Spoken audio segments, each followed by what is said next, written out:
Hello मेरे प्यारे बच्चों। तो कैसे हैं आप लोग? उम्मीद करते हैं आप लोग ठीक होंगे। तो पढ़ाई करते रहिए अच्छे से, ठीक है।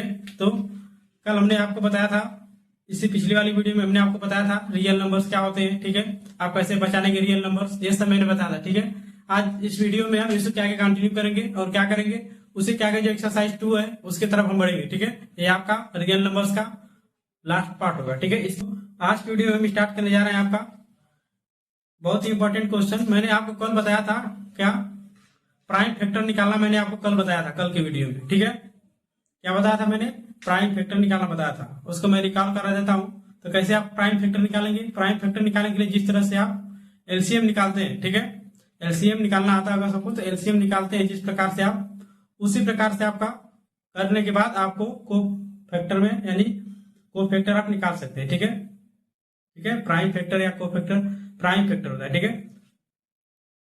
प्राइम मतलब होता है कि आप जो मल्टीप्लीकेशन में लिखेंगे वो प्राइम नंबर होना चाहिए आपका, ठीक है। जैसे 2 × 3 × 5 × 7 ऐसे होना चाहिए। अगर 2 × 2 2 बार आया तो उसको 2 की पावर 2 लिख दीजिए। अगर 3 × 3 2 टाइम्स आया तो उसको 3 की पावर 2 लिख दीजिए। ऐसे लिख सकते हैं आप, ठीक है।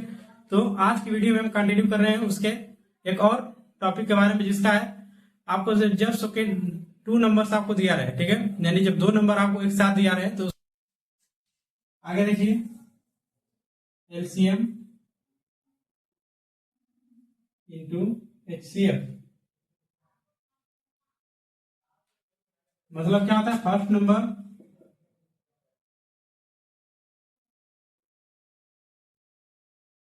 इंटू क्या होता है बच्चों? Second number. क्या होता है?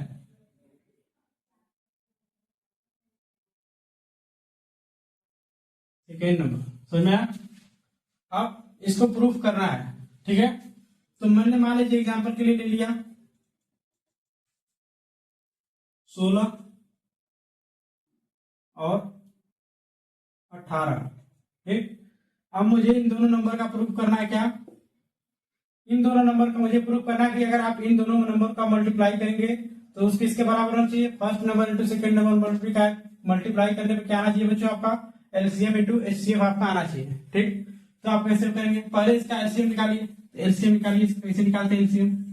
क्या है आपका? 16 और 18, 2 से 8 9, फिर 2 से 4 9, फिर 2 से 2 9, फिर 2 से काटिए 1 9, फिर 3 से काटिए 1 3, फिर 3 से काट दीजिए 1 1। इसका एलसीएम क्या है बच्चों? इसका एलसीएम है आपका, एलसीएम इक्वल टू क्या आएगा आपका? 2 की पावर 4 इंटू 3 की पावर 2। कितना आ जाएगा ये? 69। ये कितना होता है? करो गुणा।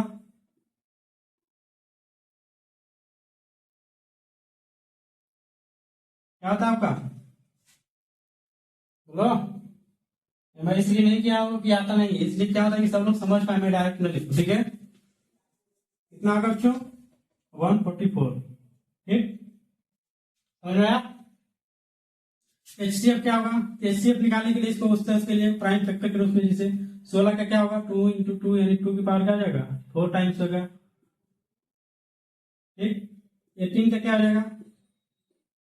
2 × 9 अरे 3 × 3 3 की पावर 2। समझ में आया? इसका एचसीएफ क्या हो जाएगा? 2 हो जाएगा। क्या हो जाएगा? एचसीएफ कैसे निकालते हैं आप?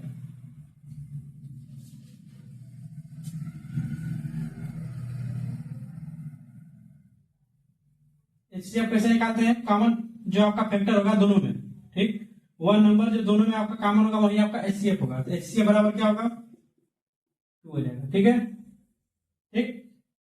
अब हमको प्रूफ करना है, यहां तक निकाल लिया। इसको प्रूफ करके देखिए आता है कि नहीं आता है, ठीक। तो 18 पहले 16 का गुणा करिए तो क्या लिखेंगे आप? एचसीएफ इंटू एचसीएफ, तो 144 गुणे 2 बराबर क्या लिखेंगे? 16 इंटू 18, 16 इंटू 18। समझ में आया सबको? इसका मल्टीप्लीकेशन करिए, कितना आएगा आपका? 8 8 1 2, सॉरी, ठीक। ये कितने होगा बच्चों? अब 18 में 16 का गुणा करो, 18 गुणे 16, ठीक। 16 8 जा 128, 8 लिखिए। 12 है आपके बच गया यहाँ पर 16 इंटू 16 प्लस 12 कितना होगा, जोड़ो जोड़ो 8 2 2 8, ठीक कितना आ जाएगा 288। इज दिस इक्वल और not, LHS equal to RHS, बताओ समझ में आ सबको ये चीज। इसको आप प्रूव कर सकते हैं। आप कोई भी आपको दो नंबर दिया रहेगा, आपको पूछेगा तो पहले उसका एलसीएम निकालिए, उसके बाद उसका एचसीएफ निकालिए, उसके बाद आने के बाद इस फार्मूला पर रख दीजिए। समझ में आ सबको। इस फार्मूले पर रखने के बाद आपका एचसीएफ अरे सॉरी एलएचएस और आरएचएस बराबर आना चाहिए। समझ में आया? तो आप क्या कर देंगे, उसको प्रूफ कर चुके होंगे। ठीक है, अगला एक और क्वेश्चन आप लोग की बुक में दिया है, बहुत ही अच्छा क्वेश्चन था। ठीक है, मैं भी देख रहा हूं उसको।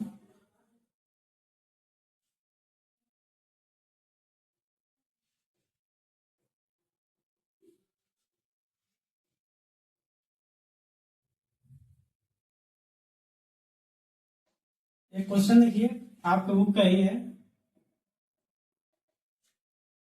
Prove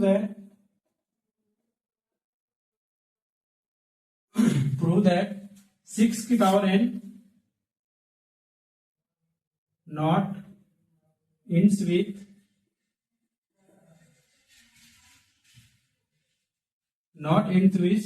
zero. ठीक, क्या बच्चों प्रूव करना है आपको? आपको ये प्रूव करना है कि 6 की पावर n कभी भी जीरो नहीं होगा। समझ में आया?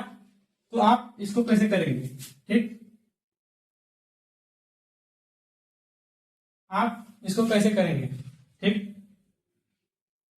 तो सबसे पहले आप याद करिए जीरो कब आएगा किसी क्लास में।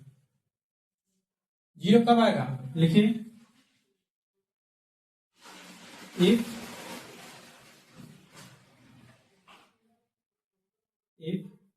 any number divisible by 10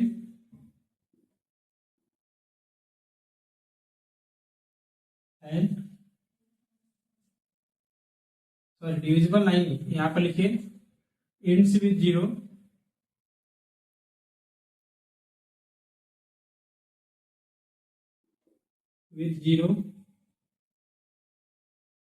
only when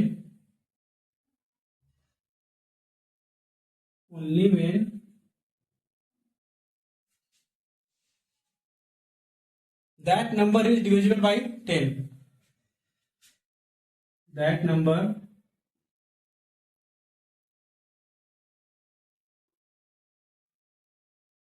is divisible by 10।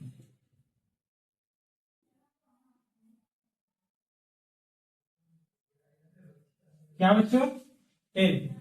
यानी एक चीज याद रखिए कि कोई भी नंबर लास्ट में जीरो तभी आएगा जब वो डिविजिबल किससे होगा बच्चों, 10 से होगा। किससे होगा, 10 से। आप कोई नंबर उठा के देख लीजिए जो कि जिसके लास्ट में जीरो होगा वो डिविजिबल किससे होगा, किससे होगा बताओ, 10 से होगा। जैसे कोई भी नंबर आप उठा सकते हैं, 50 लगा सकते हैं आप, 120 130 140।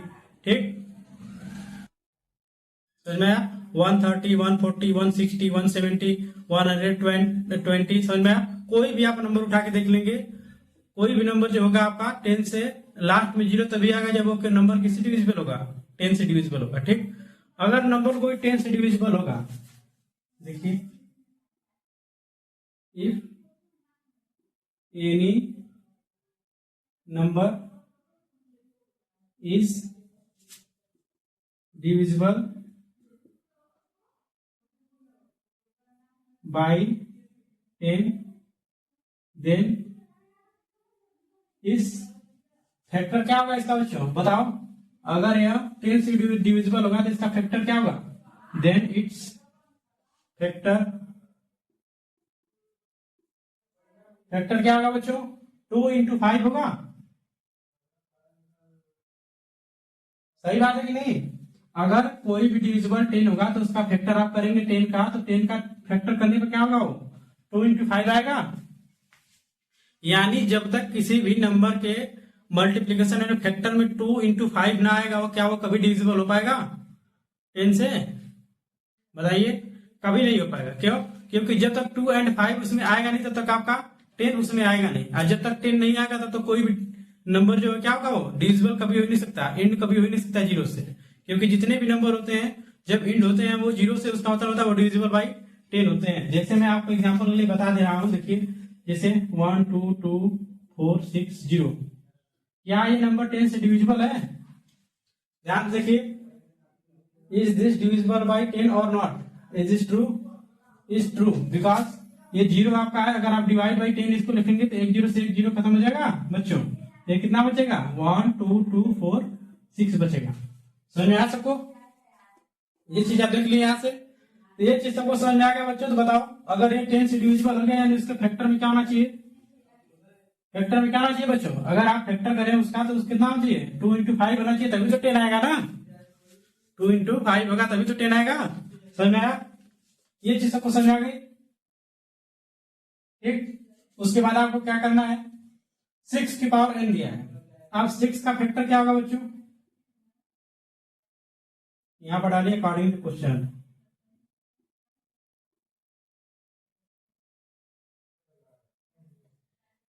अकॉर्डिंग टू क्वेश्चन 6 का मल्टीप्लीकेशन क्या होगा बच्चों? 2 × 3।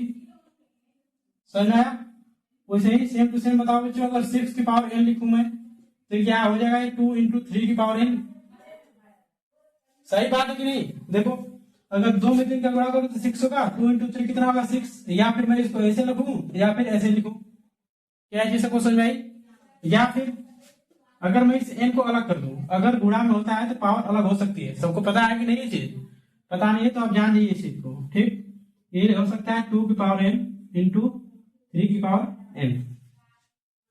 ये चीज सबको समझ में आया अलग करने का? अगर ये आपका इसके गुणनफल में आ रहा है बच्चों, यानी इसका आप फैक्टर कर रहे हैं तो ये चीज आ रहा है, तो मैंने आपको बताया अभी कि अगर कोई नंबर 10 से डिविजिबल होगा तो उसका फैक्टर में क्या आना चाहिए? 2 × 5 आना चाहिए। क्या आना चाहिए? 2 और 5 आना चाहिए उसके फैक्टर में, तभी वो नंबर आपका 10 से डिविजिबल होगा। तो आप बताइए क्या इसके फैक्टर में कभी भी 2 और 5 आएगा? अगर 2 की पावर आप 2 करेंगे तो 4 रहेगा, 3 की पावर अगर आप 2 करेंगे तो 9 हो जाएगा, अगर 2 की पावर 0 करेंगे तो 1 हो जाएगा, 3 की पावर 0 करेंगे तो 1 हो जाएगा। क्या है कभी संभव है कि 5 और 2 इसमें आएगा? कभी भी नहीं आएगा। जब भी आएगा या आप n बढ़ाते जाएंगे, n बढ़ाते जाएंगे, यहाँ पर n बढ़ाते जाएंगे, उसका मल्टीप्लाई करेंगे, कभी लास्ट में 0 नहीं आएगा। क्यों नहीं आएगा? क्योंकि इसके फैक्टर में क्या नहीं है बच्चों? इसके फैक्टर में 10 नहीं आएगा। अगर 2 और 5 यहाँ पर आता तो डिविजिबल, कोई भी नंबर अगर 2 5 अगर फैक्टर में आएगा तो डिविजिबल बाई 10 हो जाएगा। समझ में आया? लेकिन इस केस में यहाँ नहीं हो रहा है, तो लिखिए therefore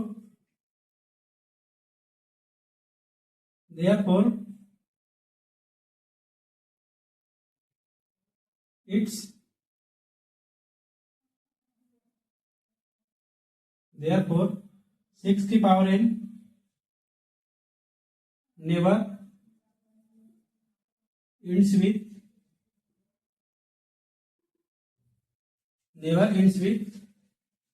0।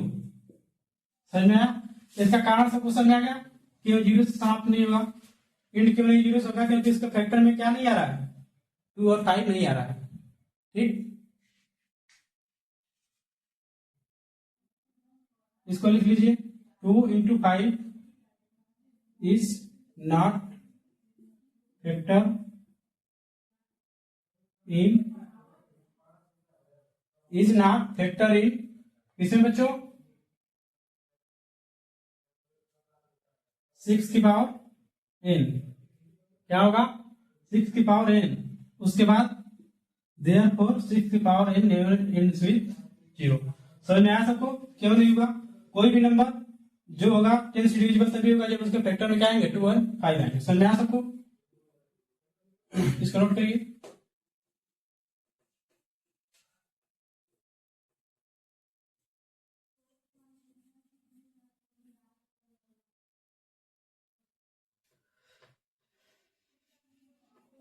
आपका बोर्ड को एग्जाम देना है, बोर्ड का एग्जाम, इसलिए इतना डिटेल में हम बता रहे हैं। नहीं तो आप वैसे ही भी सिंपल देख सकते हैं। अगर 6 की पावर 2 लिखेंगे तो आपका हो जाएगा 36, उसके बाद लिखेंगे 200 116 हो जाएगा। ठीक, 216 हो जाएगा।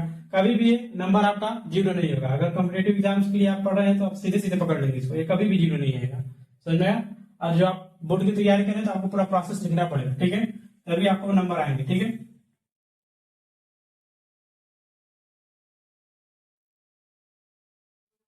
इसमें एक आता है आपका इरेशनल नंबर। अगला आपका एक्सरसाइज 2 जो है वो है आपका इरेशनल नंबर का।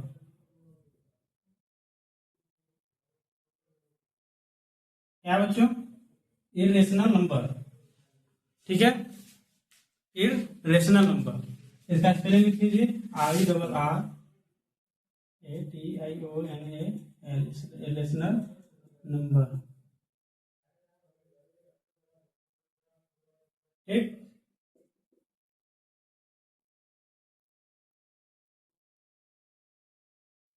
आप पहले से ये जानो बच्चों की इरेशनल नंबर होता क्या है, ठीक।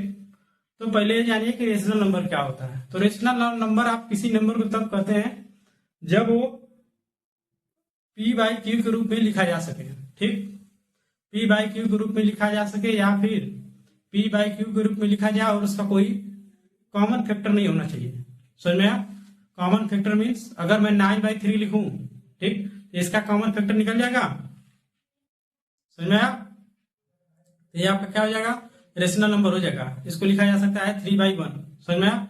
लेकिन वैसा कोई नंबर जिसको P बाई क्यू के रूप में लिखा ना जा सके वो क्या होगा? आपका इरेशनल नंबर होगा, ठीक है। P बाई क्यू मतलब न्यूमिनेटर बटा डिनोमिनेटर। समझ में आया? न्यूमिनेटर बाई डिनोमिनेटर में जिसको न लिखा जाए वो क्या होगा? नंबर आपका इरेशनल नंबर होगा, ठीक है।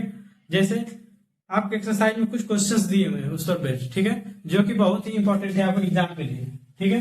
जैसे एग्जाम्पल के लिए देखिए, prove that √2 is a irrational number, irrational number, ठीक। समझ में आया सबको?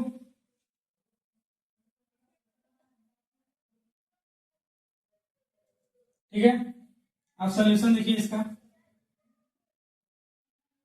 आप हम इसको करेंगे आप उल्टे ढंग से, ठीक है। यानी हम इसको करेंगे आप किससे, किस मेथड से करेंगे बच्चों? आप सपोज करेंगे कि ये क्या है? रेशनल नंबर है, यानी इसके अपोजिट साइड से हम स्टार्ट करते हैं करना इसको, ठीक है। तो लिखिए इसमें, suppose √2 is a rational number, ठीक। क्या है बच्चों? √2 क्या है? रेशनल नंबर है, ठीक। तो √2 बराबर क्या होगा? P by Q. समझ में आया? Where P and Q have no common factor,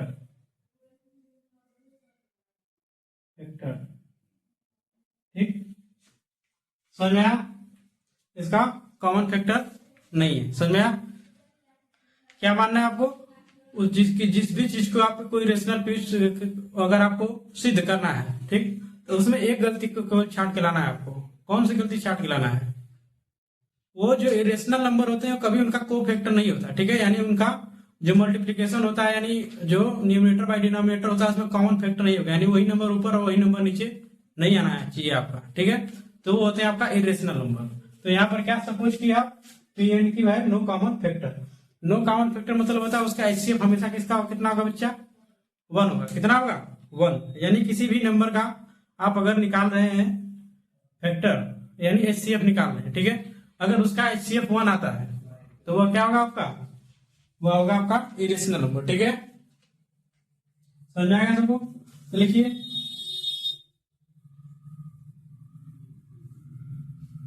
आप इसको क्या ऐसे लिख सकते हैं आप? 2√2 इंटू क्यू बराबर P लिख सकते हैं आप। क्या आप इसको लिख सकते हैं 2Q² बराबर P square both side?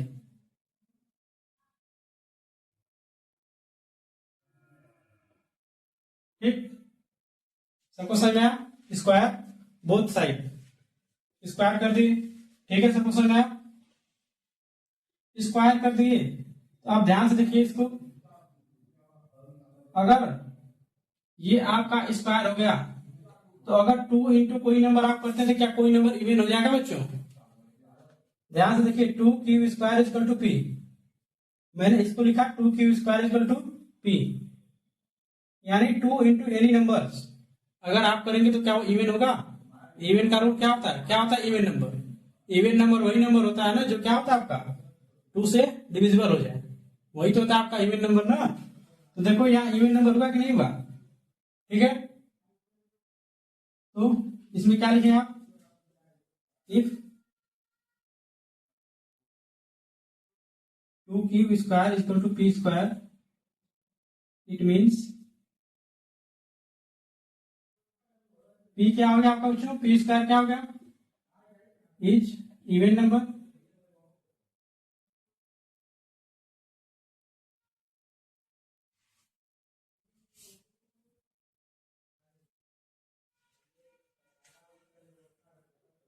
Even number, ठीक है, इसको आप नोट करिए, ऊपर से मिटा रहे हैं।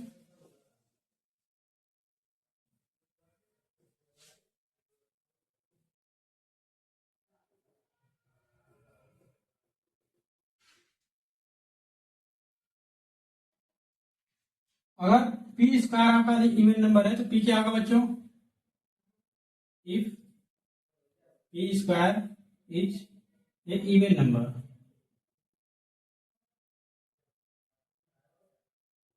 if p square is a even number and even number, then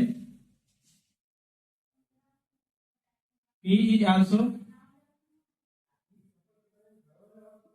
क्या हो जाएगा बच्चों? इवन नंबर होगा।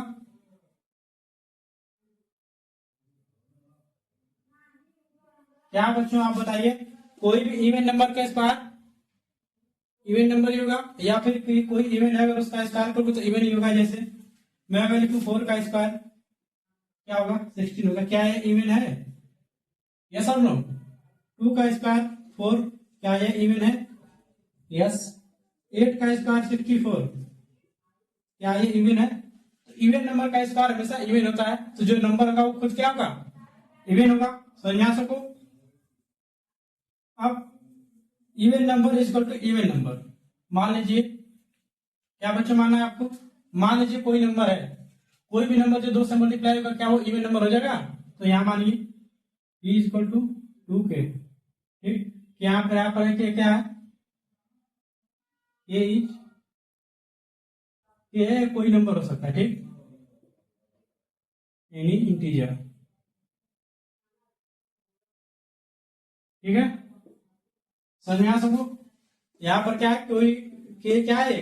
कोई इंटीजर है, ठीक है। अब बताओ बच्चों, अगर के यहाँ पर इंटीजर है, ठीक, अगर स्क्वायर में इसको करूं, ई स्क्वायर इक्वल टू 4 क्या होगा? 4 के स्क्वायर।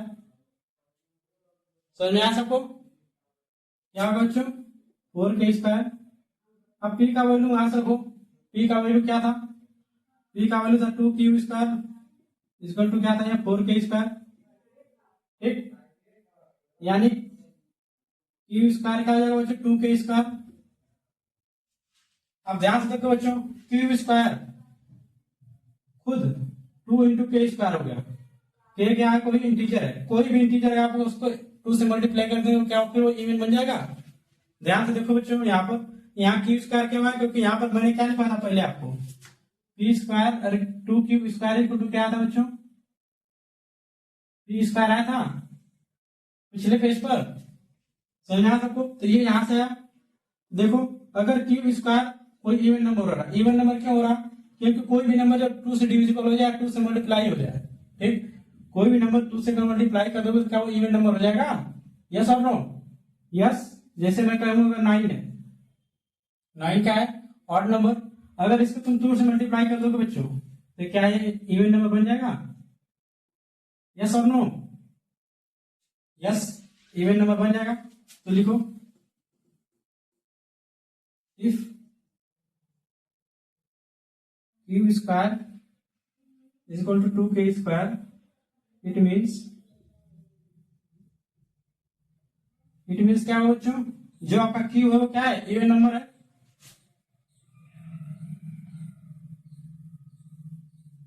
Also even number.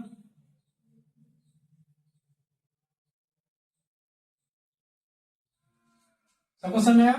अगर कोई भी इवन नंबर का स्क्वायर अगर इवन नंबर है तो स्वाभाविक बात है वो नंबर खुद क्या होगा, इवन नंबर होगा। उससे पहले मैं यहाँ पर एग्जाम्पल आपको बता चुका हूँ, ठीक है। समझ में आया सबको? देखिए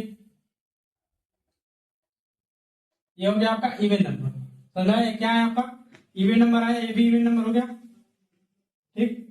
तो देखिए क्या इवन नंबर में हमेशा फैक्टर 2 होता है? ध्यान से देखिए, if P and Q both are even, it means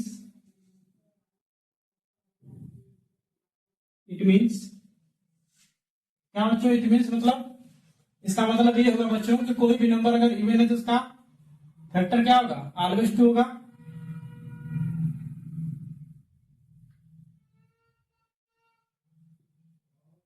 common factor क्या होगा बच्चों, इट मीन्स इट्स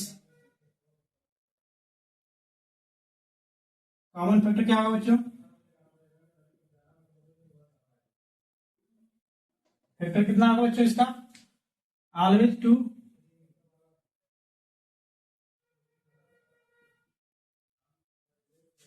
मैं आपको देखिए एग्जांपल के साथ बता रहा हूं, देखिए एग्जांपल के लिए देखिए, अगर मैं इसको बोलूंगा आपको 64 तो 2 इंटू 32 लिख सकते हैं इसको, ठीक। अगर मैं आपको बोलूं 18 तो क्या इसको 2 इंटू 9 लिख सकते हैं आप? अगर मैं आपको बोलूं 44 इसको 2 इंटू 22 लिख सकते हैं? Yes no? अगर मैं बोलूं 28 2 इंटू 40 लिख सकते हैं इसको? समझ में आया सबको? ये क्या होगा आपका ऑलवेज फैक्टर, क्या होगा इसका 2 हो गया।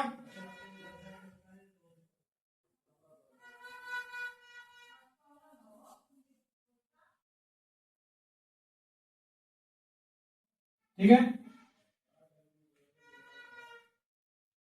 वेक्टर क्या होगा बच्चों, ऑलवेज 2 होगा। तो मानिए मैं आपको शुरुआत में क्या बताया था, पी एंड क्यू ऑलवेज क्या होंगे आपके, पी एंड क्यू आपके हमेशा होना चाहिए ऐसा नंबर जिसका कोई फैक्टर ना हो। क्या ये कॉन्ट्रोडिक्ट कर रहा है आपका? देखिए therefore we suppose, क्या सपोज किए थे बच्चों, that P and Q has no common factor,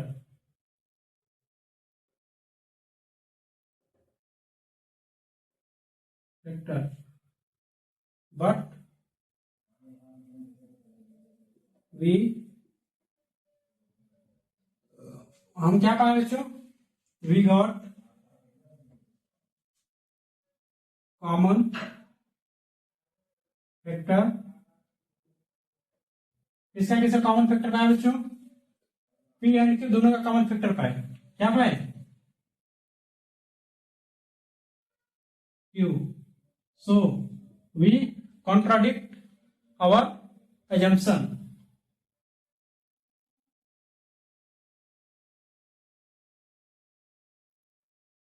contradict our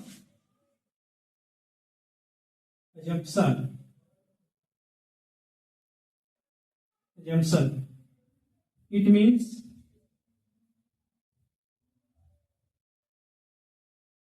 ठीक, इसके बाद लिखिए therefore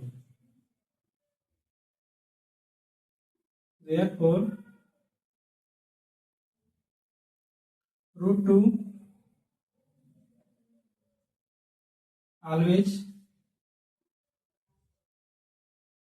A irrational number and irrational number.